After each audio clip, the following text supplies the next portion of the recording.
Hello बच्चों, the question is colostrum provide the infant with option A autoimmunity, option B passive immunity, option C active immunity and option D innate immunity.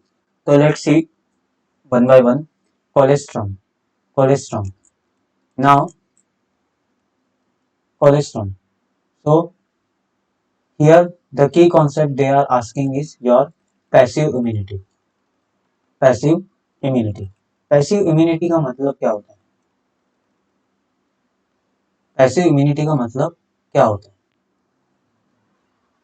Passive immunity का मतलब होता है when the antibodies are transferred, when the antibodies are transferred from immune individual to the non-immune individual, to the non-immune individual. उसी को हम बोलते हैं passive immunity. अभी पैसिव इम्यूनिटी में ना जो नेचुरल एक्वायर पैसिव इम्यूनिटी होता है उसमें क्या होता है पता है? जब during the pregnancy IgG antibodies are transferred from the mother to the fetus through the placenta,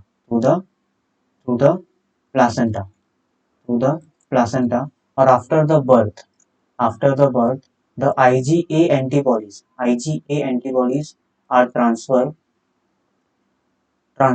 from the mother milk to the newborn baby. So this is the example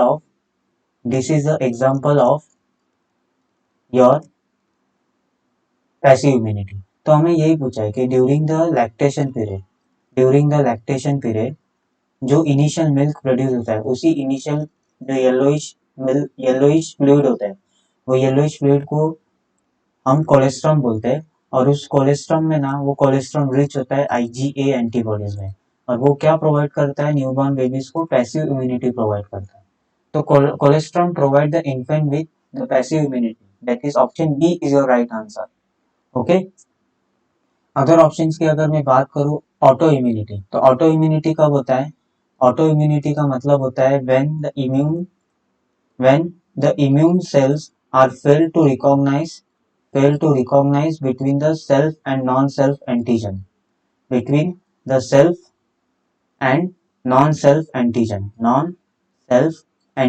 तो उसके अगेंस्ट क्या होता है? एंड हमारा जो immune system है वो antibodies produce करता है against the self antigen present on the own cell, और उसी को क्या करता है? डिस्ट्रॉय करता है.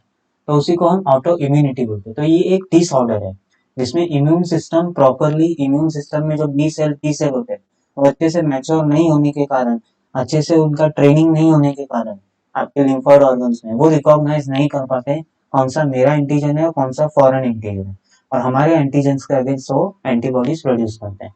उसी को हम ऑटो इम्यूनिटी बोलते हैं. तो ये नहीं हो सकता. एक्टिव इम्यूनिटी की बात करूं तो यहाँ पे होस्ट बॉडी को एक्सपोज किया जाता है. होस्ट बॉडी को एक्सपोज करते टू द डेड और weak microbes to the weak microbes, ताकि वो क्या प्रोड्यूस कर सके? एंटीबॉडीज प्रोड्यूस कर सके. समझ रहा है? तो ये एक एग्जांपल है वैक्सीन एक एग्जांपल है एक्टिव इम्यूनिटी का. तो ये नहीं हो सकता. Innate immunity means the immunity which is present from birth and it is non specific towards the antigen. तो ये भी नहीं हो सकता. The colostrum provide the infant with passive immunity. So option B is your right answer. I hope you will understood this concept. Thank you and best of luck.